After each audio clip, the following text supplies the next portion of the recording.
And so to really keep that in mind and to celebrate all the little wins that you get along the way. That's really important to recognize it, even if it's I was able to be non-judgmental for 1 minute. That's a woohoo kind of moment, Right. Mm-hmm. and celebrate that, because that is progress, and it's all the little things that build up to the one thing that to get you to where you want to be. This podcast is for informational and entertainment purposes only and is not a substitute for professional mental health advice, diagnosis, or treatment. Consult a qualified professional for your needs. Views expressed are those of the hosts and guests and not necessarily those of Meet Your Mental Helper Podcast LLC or its affiliates. We are not responsible for actions taken based on this content. Welcome to the Meet Your Mental Helper podcast. I'm Jim Weisbecker, the host. I'm also a licensed professional counselor in Arizona who loves to talk shop with colleagues. And when I do, I'm always amazed at how much knowledge they have. And I think to myself, they should have a podcast or they should be on a podcast. But they're not celebrities. They're counselors, therapists, psychologists, life coaches of all type who grind it out every day in our community to help us grow and to help us heal.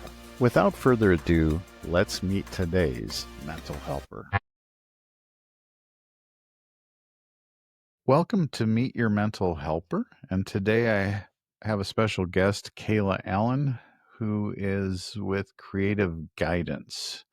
Kayla is a Level 1 Associate Certified Coach and a Reiki Master practitioner and also a Grateful Gathering host. Welcome, Kayla. Thank you so much. Happy to be here today. We're happy to have you here. So tell me a little bit about your journey to becoming a personal development coach. So my journey is actually kind of interesting. I wanted to be a coach. I've wanted to be a coach for a while. I figured that I always wanted to help people. And I opened a vocational rehabilitation uh, um, case, sorry, No, you're good. in 2019 to become a coach. And then COVID happened and everything kind of got placed on hold. And then I was volunteering, and what I was doing caught attention of this nonprofit organization in New Hampshire, and they offered me a job. They eventually wanted me to go back to school to get a certification, and I picked coaching. So I got my way, just a very long, windy path there. Yeah, that's really interesting. And I should just mention, where do you practice this? Because as coaching, I'm guessing the whole world is your audience or potential clients. Yes, absolutely. Yes. Everything I do is on Zoom. So I've worked with a client in South Wales, and then all over the US. And I've met with one from Canada as well. Gotcha. So Interesting journey, how one thing leads to another, isn't it? yeah. You're also a Reiki Yep, there Master you go. practitioner. Tell us a Yeah. little bit about that. Yeah. So in my previous earlier life, I was also a massage therapist. And so I actually went to school to get my Reiki certification with my dad. We Okay. did our level 1 and level 2 together, and then I went and got my master's later. And so I'm newly incorporating that into my coaching. And so Mhm. I'm having a lot of fun with that. And it's doing energy works, helping balance the chakras, things like that, helping move past blocks that might be more energetic than mental blocks and such. Is it possible to kind of give an example of that? Like, let's say I come to you and my block is I got a new position at my company, but it requires me to give a speech in front of the board. Just an example. But I'm terrified of public speaking, terrified, and maybe I have some blocks about feeling judged when people hear me speak. How would you incorporate that? Maybe would that work for a situation like that, or Yeah, it really would. So, we would do some coaching around that and kind of see where might the block be. And then if I was incorporating Reiki into this, I would work on your throat chakra. So that's your voice. okay, And yeah, and kind of work on all of them at the same time, just because we want to make sure we keep everything in alignment. But I would do a little extra work on your your throat chakra. okay, okay? And what is that for somebody that's going? What's a throat chakra? What? How would you describe that? Or Yeah, so we have seven major chakras within the body, and they are these wheels of energy that spin throughout the body. So we have our sacral, and each one is associated with a color, as well as with a tone, like a musical tone. hmm And so there's different ways we can incorporate. Like I have koshi chimes, and they all represent different elements, okay, and those correspond with the chakra. So it might be me turning on original sound and playing the koshi chime a little bit, as I'm doing the Reiki, different things like that. But the chakra system is it's more of an Eastern hmm medicine modality or concept, yeah. uh, if that I makes did. sense. I did see I did see. I've been researching energy psychology, and I did see a graph, or not a graph, but an image with the seven colored like spheres on the body. So I'm guessing that's what Yeah, I was looking at now.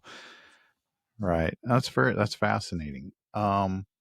yeah. And tell us a little bit. I think you might have mentioned this is new, but you also have a Grateful Gathering. Tell us a little bit about that.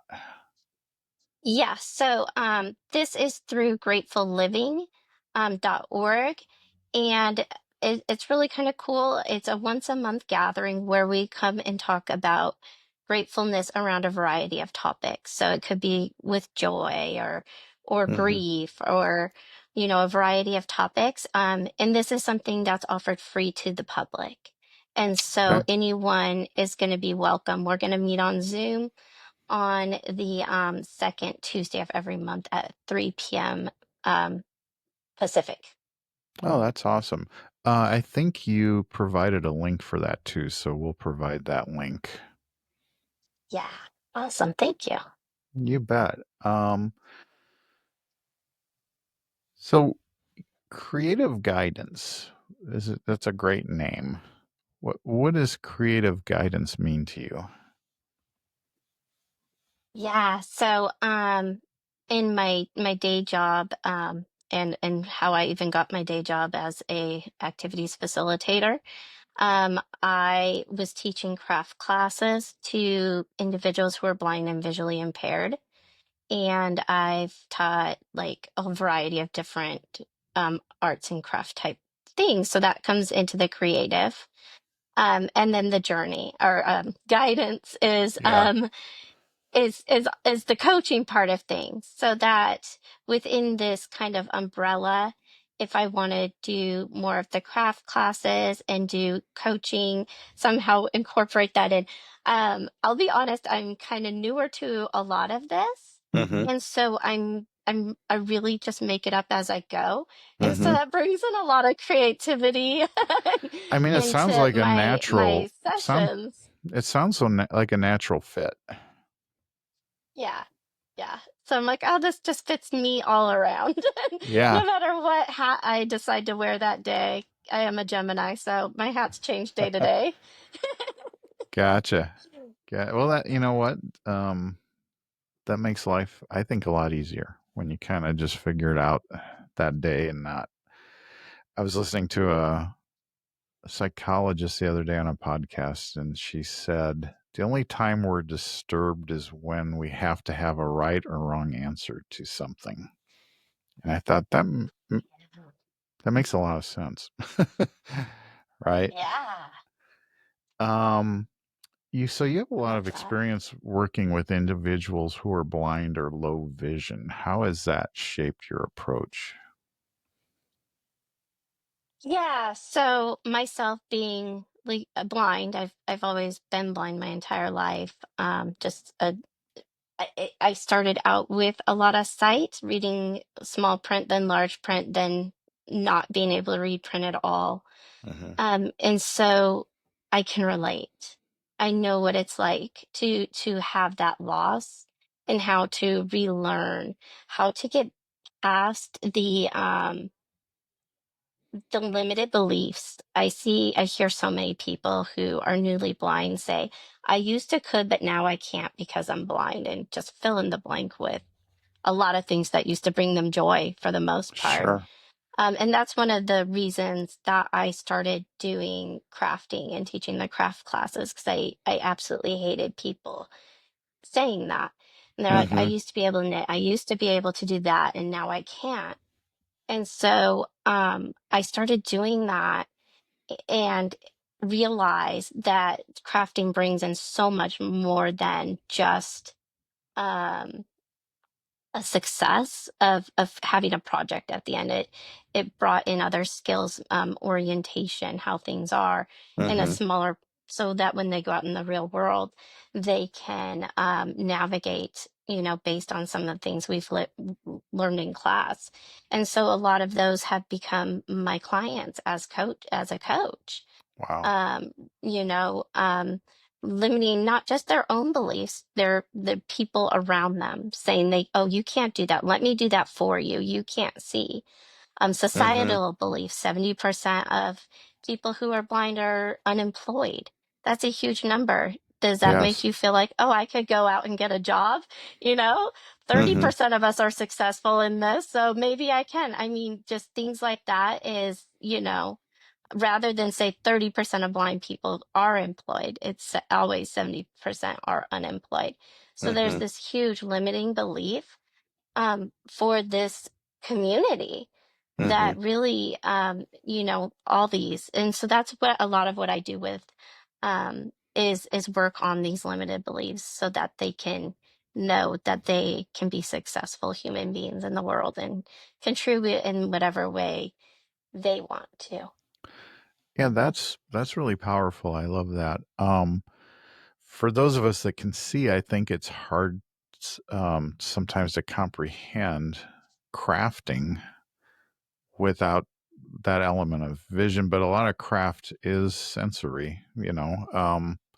What are some typical types of crafts that you do with them, with clients? Yes. Yeah, awesome. Thank you. This is Hmm. one of my favorite topics. So thank you for asking. You bet. It's Yeah, so fascinating. I teach a crochet class every once a month. And all of this is done on Zoom. So Wow. I don't yeah. So it's all Hmm. done by explaining step by step how to do each thing. We've done like tactile sceneries. So we did a beach scene, and this is one of my favorite ones. And so we use sandpaper for where the sand would be on the beach, and really smooth Oh, paper that's blue for the waves, and put fish and clouds. And it was a completely tactile okay. picture that they got to put together. And then I take all the materials and I package them up and I send them throughout the US, and we get together and put crafts together. Oh, that's amazing. I mean, that's really interesting. Yeah. Any other types, or is that kind of a typical?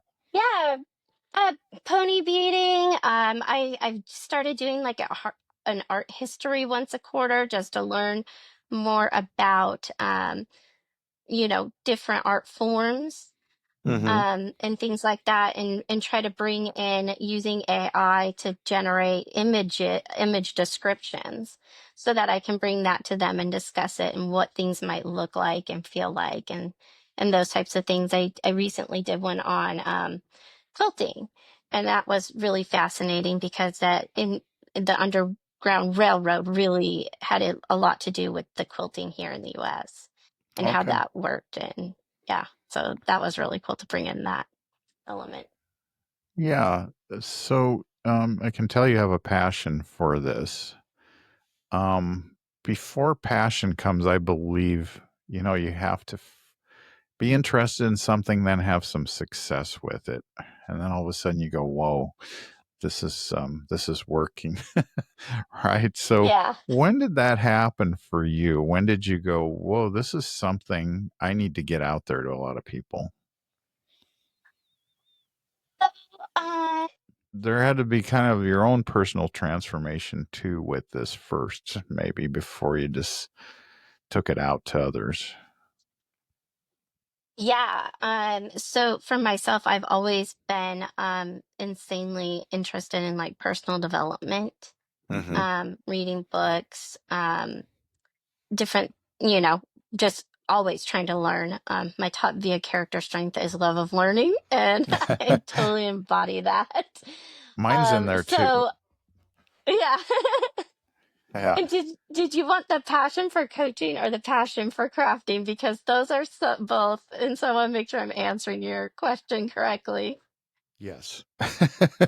Yeah, both All right. both of them, you bet. Okay. Or kind of how they So fit. yeah, so I've always crafted. I remember as a small kid, just my mom is an artist and my dad is pretty much an artist. Also does he did stained glass growing up. And Mm. my mom owns a sign company. And so I've always been around creative people. Mm-hmm. And so it was really much like very much encouraged. I've taken tons of like art classes at the Mesa Art Center growing up.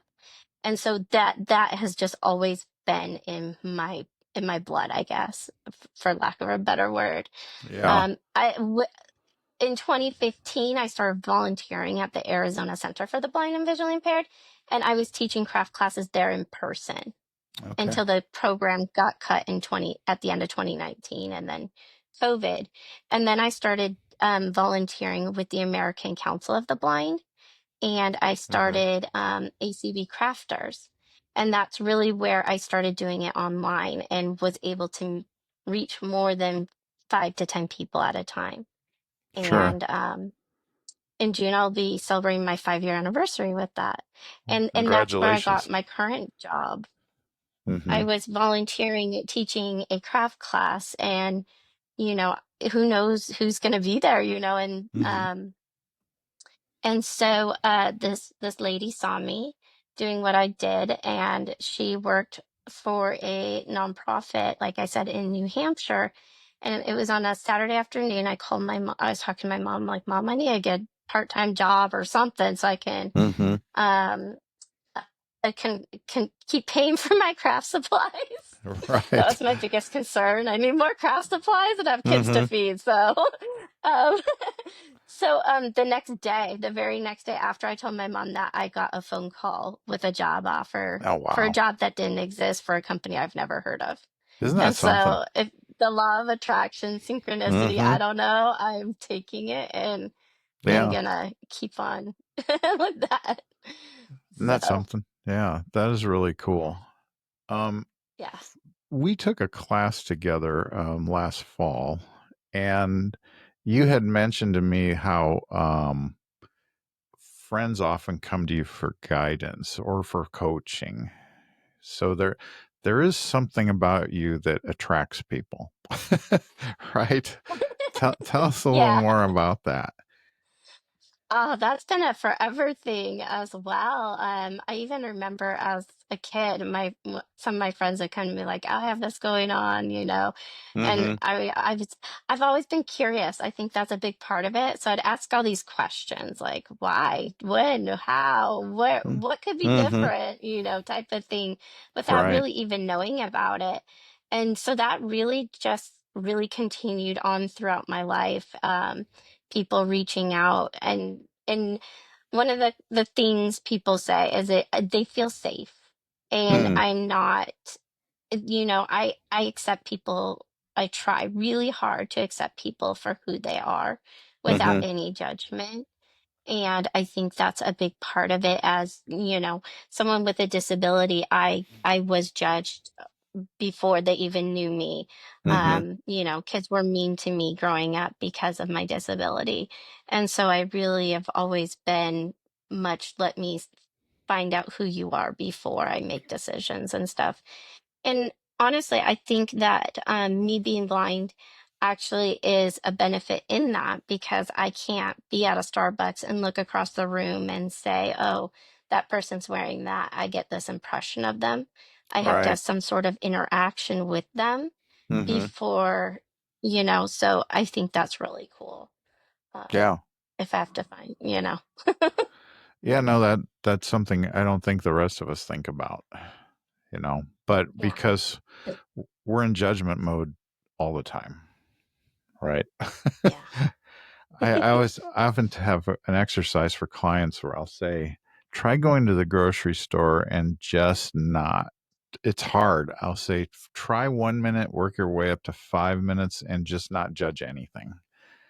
Don't judge the kid screaming in the cart. Don't judge the color of the tomatoes. Don't judge whoever you see dressed however they're dressed. And it's really hard. People will say, man, that is hard. Finally got through 1 minute.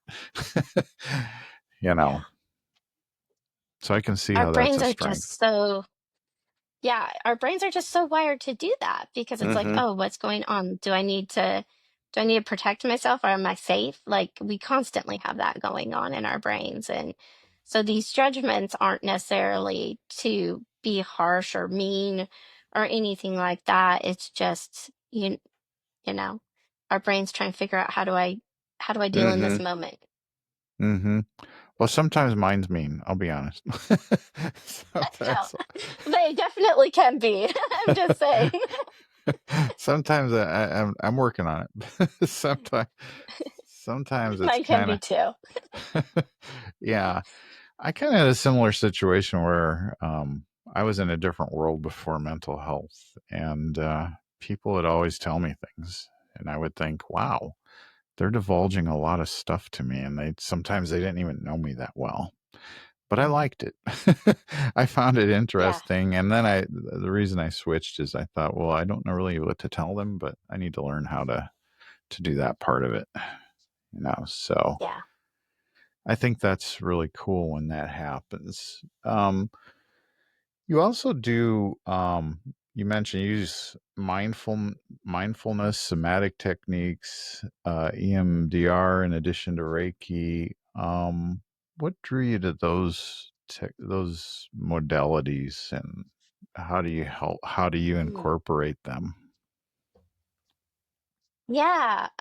So mindfulness, I've been meditating for quite a few years and trying to incorporate the mindfulness.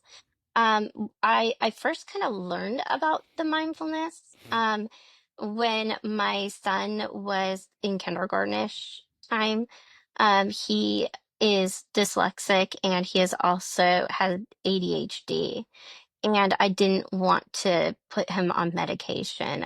It just didn't feel right. Mm-hmm. Um, and this is not the first medical decision I made for my kids, just Right. because it didn't feel right. And in the long run, I'm like, oh my gosh, I am so glad Mm-hmm.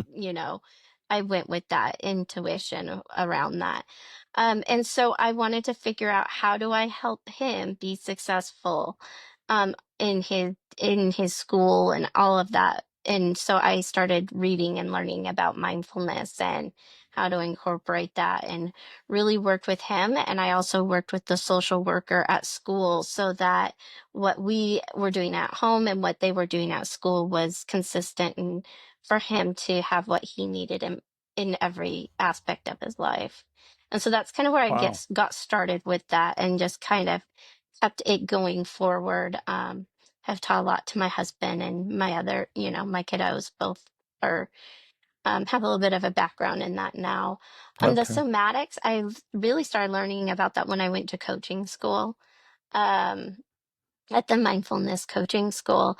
Mm-hmm. And I really just fell in love with it because it's something, I didn't realize how much I did it or how much I could use it Mm-hmm. for myself. And it's really incredible to see other people going into their bodies and really coming forth with something they needed in that moment, Mm-hmm. with whatever they were dealing with. And so yeah. What's an example? Well, give us an example of how you might, and I know it's hard to do a deep dive on it now, but give me an example of using a somatic technique, maybe for somebody that's blocked with a certain attitude or a certain belief. Yeah, so a lot of it is doing some breathing techniques kind of into a meditative state, and then having them explore their body and where they might feel that, and really connecting with that feeling, asking it, what do you serve? What purpose do you serve?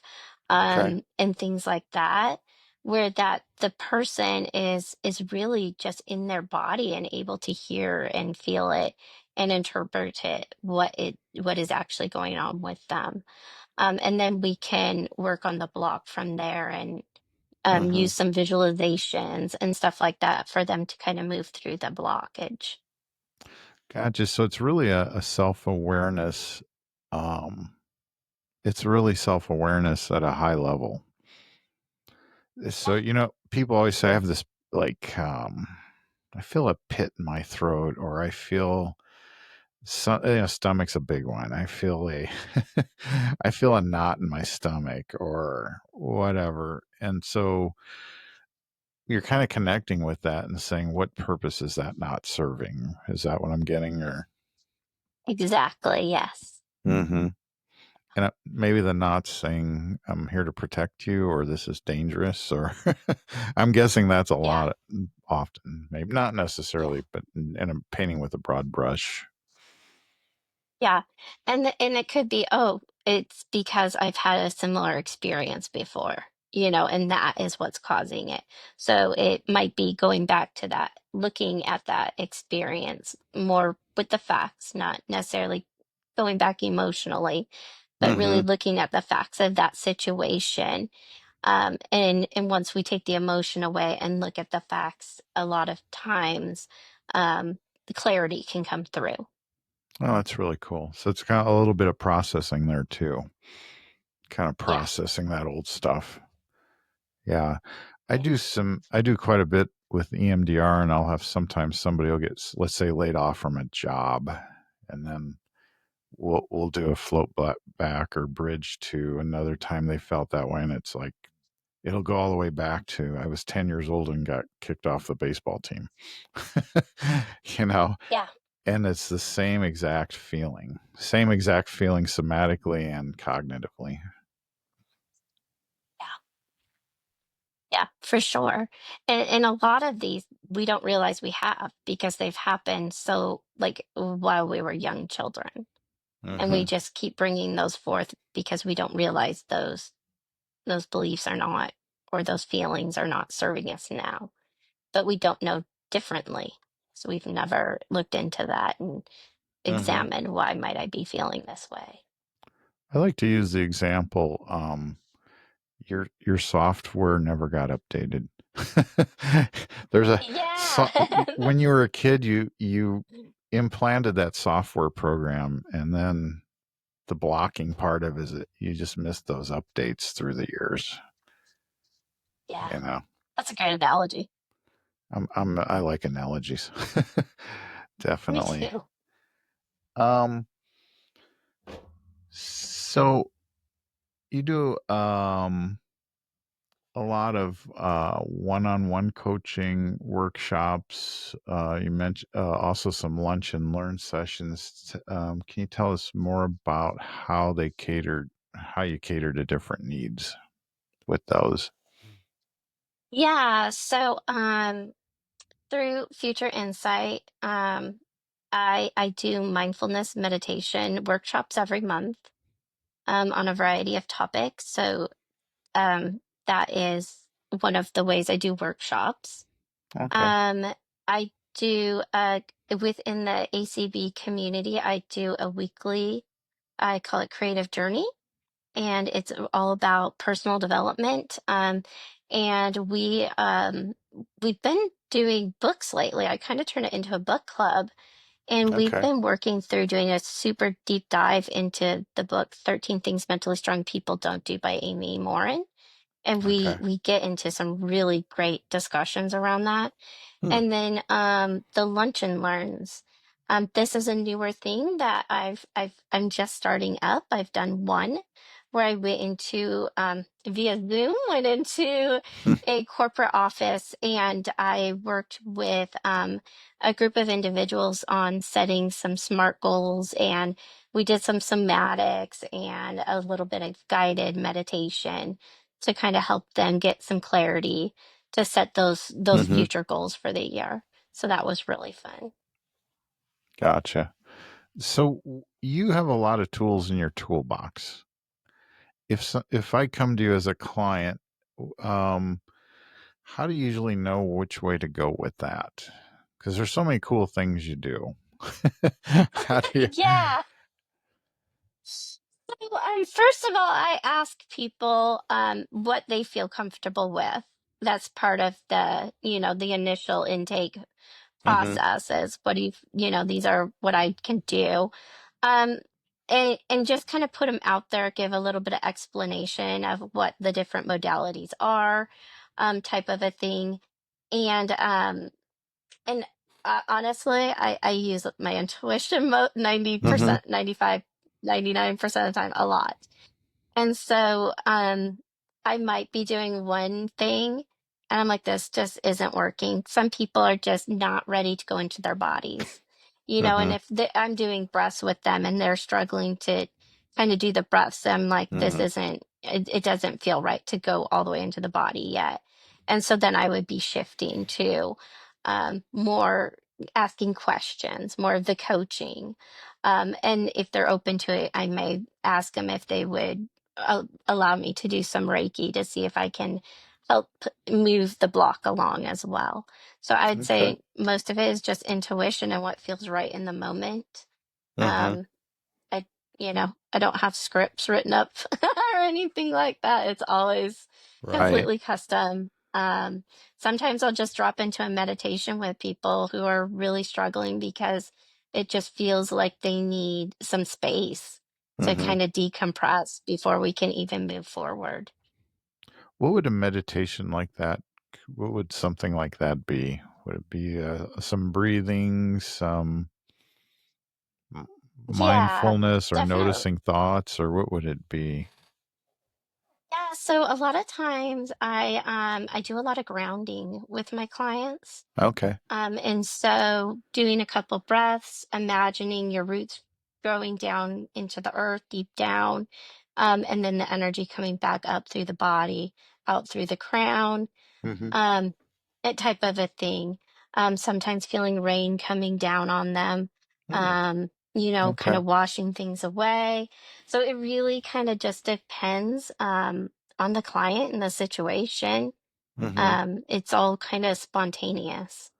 That, that sounds really cool. Just hearing you say those two things, I'd forgotten about the roots one. I used to do that a long time ago. So that's really that really sounds nice. So it kind of just depends. Two people can have the same block, but totally different paths how you're going to get there. Yeah, yeah, for And sure. something that you've mentioned a couple times, and it's something I've been really interested in learning more about, is intuition, because there's actually a lot of science now studying intuition. Um, I do some heart math. I've gotten certified in one of their programs, and it's a lot about the intuitive powers of the heart. How do you? Let's start with you personally. Is there anything you do to develop your intuition? Because it sounds like you've had a I think, strong intuitive ability your whole life. yeah, I really.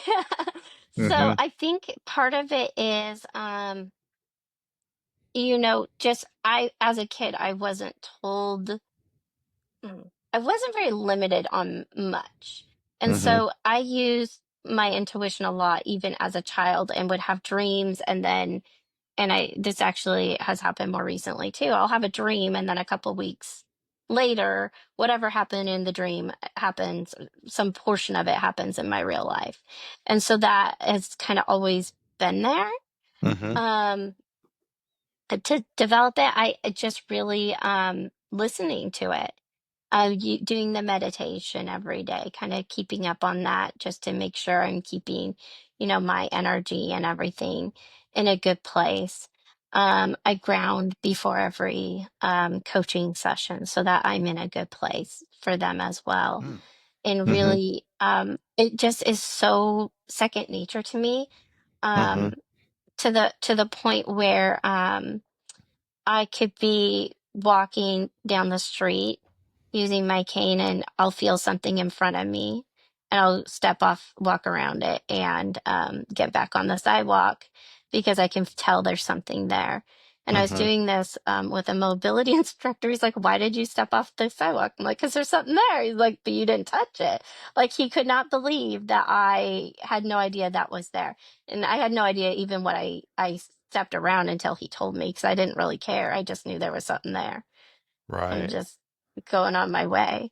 And so things like that, being able to tell that the air density or the energy there was different, um, Mm-hmm. type of a thing. And do you think blindness has intensified that for you? I don't know if it's intensified it as more as just like my hearing. I don't believe I have better hearing because I'm blind. I've just developed those skills more because they're more necessary. Gotcha. When you think about it, whether it's counseling or life coaching, in people being disconnected from their intuition is probably huge. You know what I Yeah. mean? I think there's a lot of people that don't know whether to trust themselves.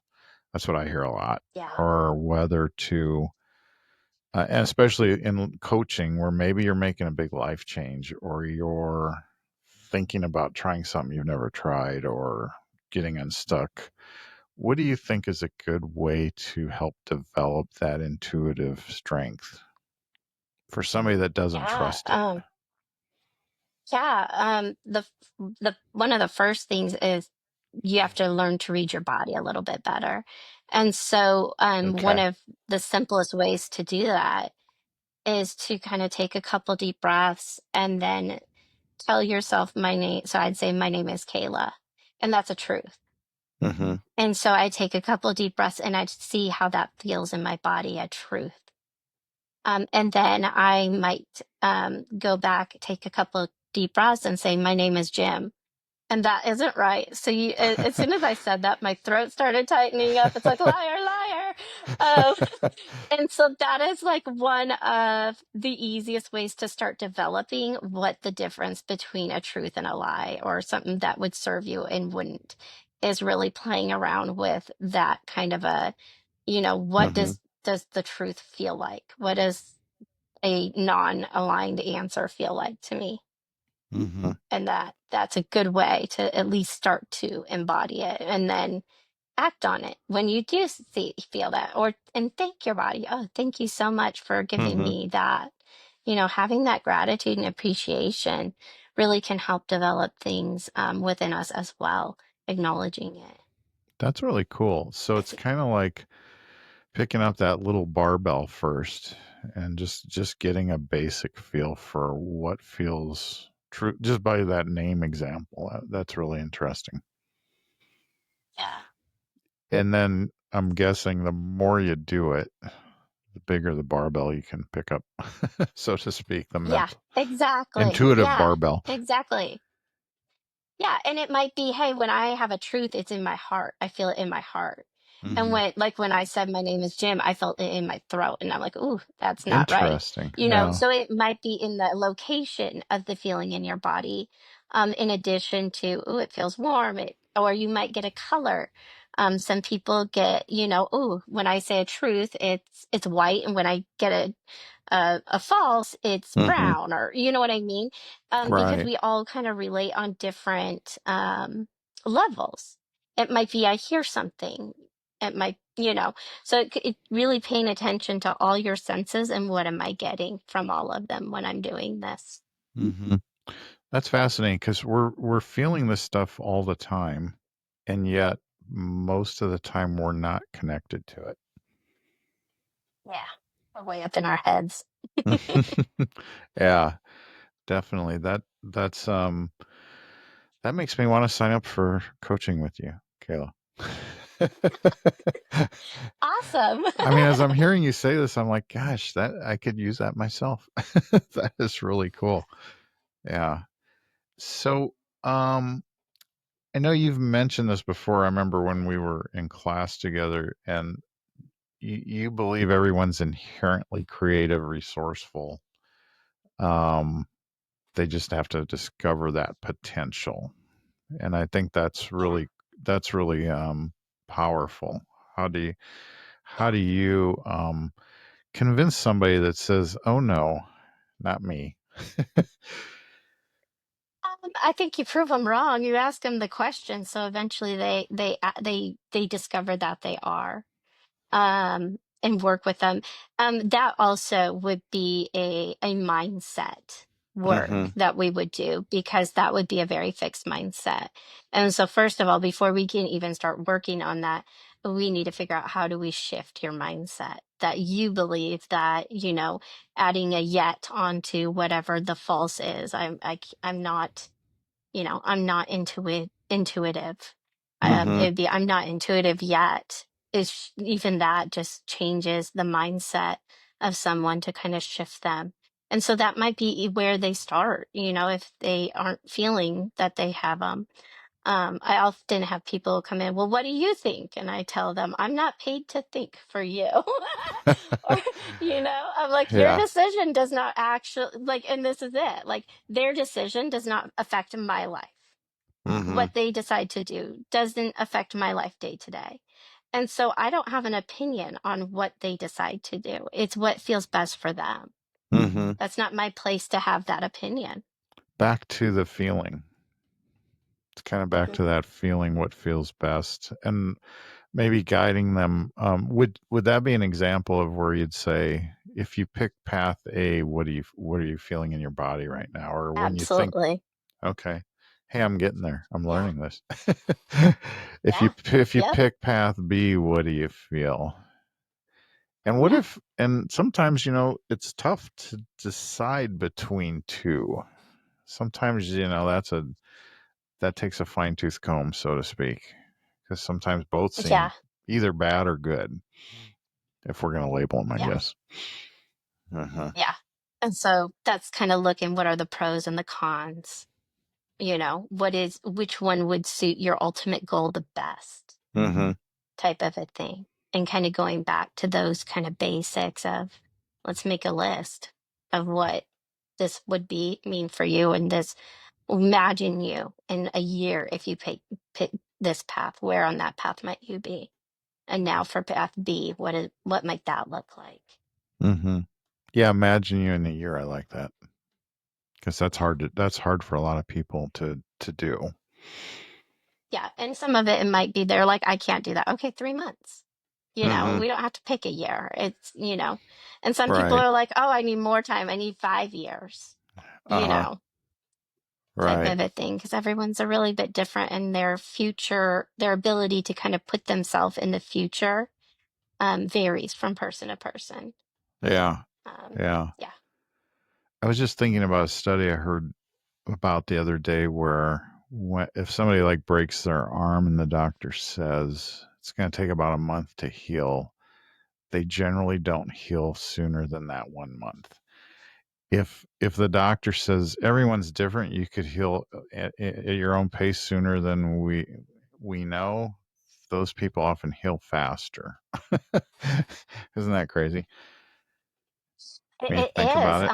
Our brains, yeah, so I've read about how our brains don't really know the difference between real and thought or make believe, daydreaming type of a Mm-hmm. thing. And so, and I didn't realize I did this when I was younger, but when I had to learn something new, a new path to walk on or a new skill, I would often do it in my mind and practice it over and over again in my mind. And then I would go and I would do it and I'd be really good. And people are like, how did you already learn that? I'm like, well, because but I Mm-hmm. didn't realize that I was building those neural pathways. And so that's why it's really important, the mindfulness, the meditation, doing these skills when you're in a good frame of mind, not just waiting and trying to implement them when you're having a hard time. Um, Right. if we do it when we're, yeah, so that we can get those skills really built up in our mind, so then when we're having that anxiety attack, we're able to pull them forth a lot easier, rather Mm-hmm. than, oh my gosh, what do I do now? I haven't done this. I read about, but I haven't done it yet. Yeah. And that's the other thing. A lot of people, they know what to do, they've read the books, they just, Mm-hmm. they don't have the motivation to actually put the skills into place.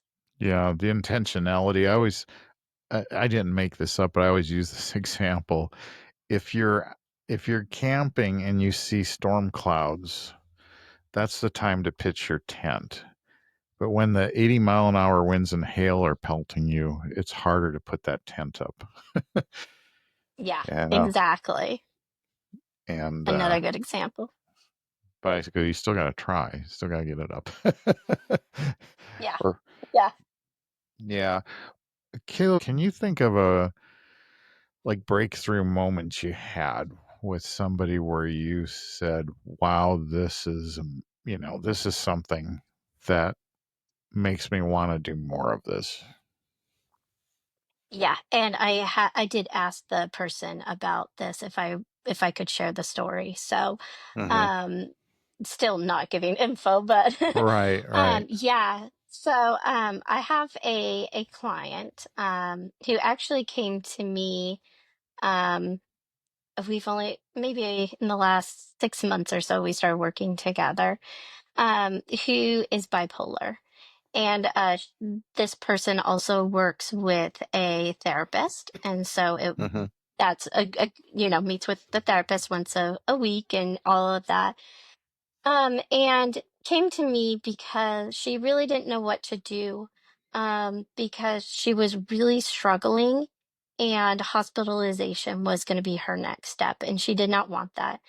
She's a guide dog user. That means finding somewhere for her guide dog to go while she's in the hospital, and Okay. having that separation and all of that. Hmm. Um, so I started working with her, um, and we started doing EMDR. I did some Reiki with her. I taught her to do body scans throughout the day, kind of stop and check in with herself, and started having her text me what color she was feeling that day. Hmm. And she started incorporating all these different modalities. The color thing was her idea, that came from her. That's part of being resourceful, Hmm. creative, resourceful, and whole. She came Yeah. up with that as something that would work for her. And Hmm. I love the idea. And by incorporating these, she has stabilized and is really doing great, and continues to meet with both me and her therapist. And I've really come to believe that the combo of the two for people who are really struggling is such a Hmm. benefit, because they're working on the past and they're working on the future at the same time. It's not one or the other, but really getting some more deep healing in. Hmm. And you mentioned EMDR, which stands for eye movement desensitization reprocessing, developed years ago for trauma work. But as a coach, how do you incorporate that? It's a very powerful, something near and dear to me. I do tons of it. And how do you incorporate that in coaching? Yeah. So we will typically come up with a mantra or affirmation or a few of them. Mm-hmm. And then, and we will work on those sometimes for a while because it has to be something that relates to them. I can't go to a list and be like, oh, about this one, Mm-hmm. let's just do this. So I Right. really make sure that whatever their phrase is really reflects what they want and Okay. that they actually believe it's possible. And then we do the bilateral stimulation and tap it in. Um, and they do that with me a few times, and then I have them do it on their own Okay. when Okay. necessary. And this gal that I was talking about, she has been a rock star at it. And she'll come to me and she's like, "Oh my Mm-hmm. gosh, I did it! I came up with a new phrase. I was feeling overwhelmed, and and so she Mm-hmm. has really found great benefit. And Oh, her cool. preferred is the butterfly hug with that. Okay. So tapping on the shoulders of Gotcha. feeling that comfort. But I've also found with people who are neurodiverse, do they like the tapping on the legs a lot more than the butterfly hug. And Mm-hmm. I thought that was kind of interesting that, you know, so Yeah, yeah. I always tell people tap wherever feels good. Tap your feet, Yeah. tap your hands, Yep. tap on if you're at work, tap on your desk. Whatever feels Yeah. comfortable, you know. Um I usually tap on my legs, I was in a dental chair the other day and being I don't want to throw the hygienist under the bus, but she was really jabbing me. So I was just tapping. I was at the beach tapping in a beach scene with my two index fingers on my legs. And I use that a lot. I tell clients, you know what? It wasn't a big deal. It wasn't like having major surgery, but it was enough to kind of get me back to where I go, hey, this will be over in 10 minutes. Who cares? You know? Yeah. Yeah. Um, so that's really cool. It's also a really great way to bring you into the moment Hmm.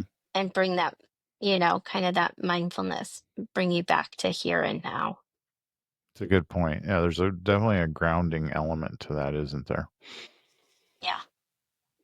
Yeah. So the belief is the bilateral stimulation, calms the amygdala, slows it down, and we're more in our frontal lobes where we can make sense of things. And that's where we want to be. That's where we're happiest. Yeah. For sure. Um,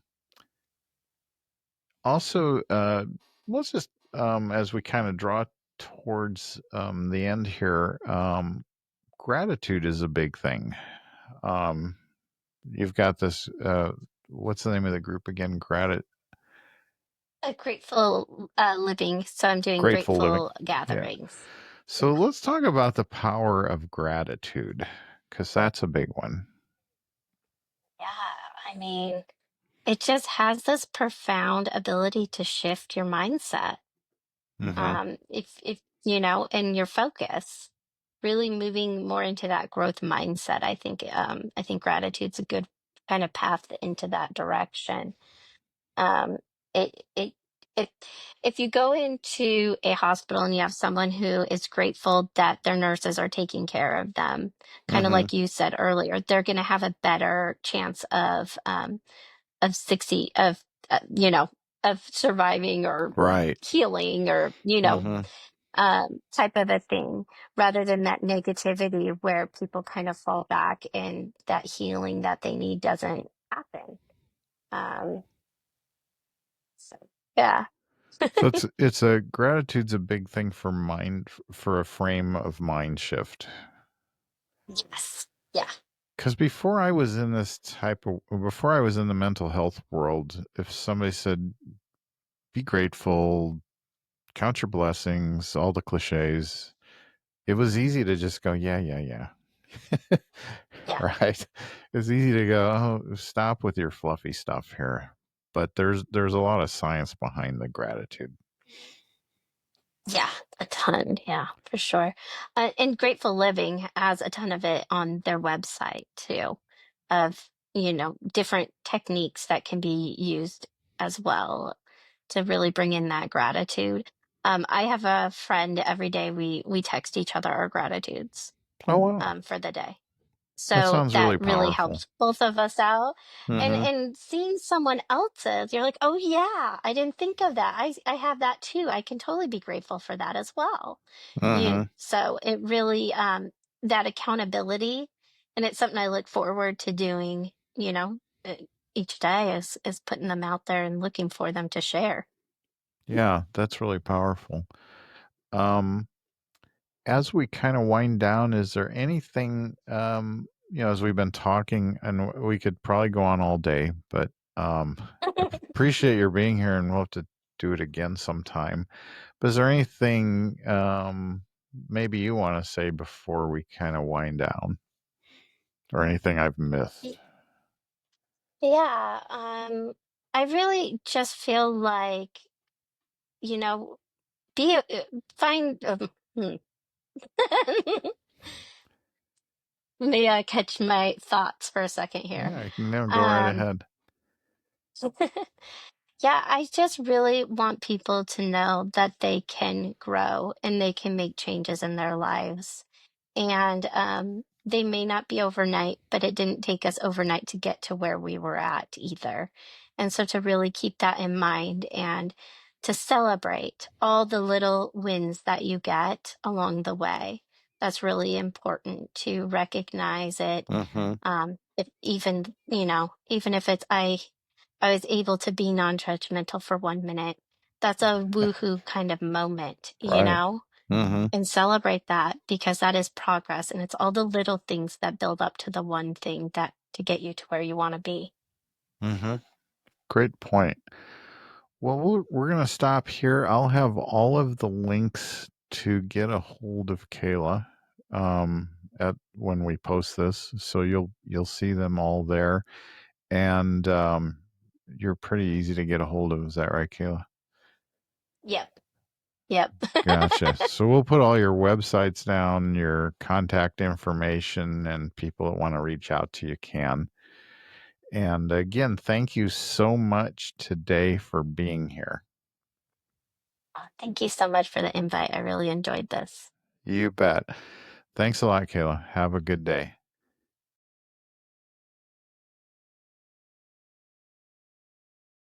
I hope you enjoyed that episode of Meet Your Mental Helper. I learned a lot. I hope you did too. If you'd like to learn more about our guest, you can find them on our guest directory at meetyourmentalhelper.com. You can find their social media links to follow them and also ways to directly contact them. If you would like to be on the podcast, join our Meet Your Mental Helper network. And we have several memberships that support the work we do that allow unknown experts to be seen. Look forward to hearing from you soon and see you at our next podcast.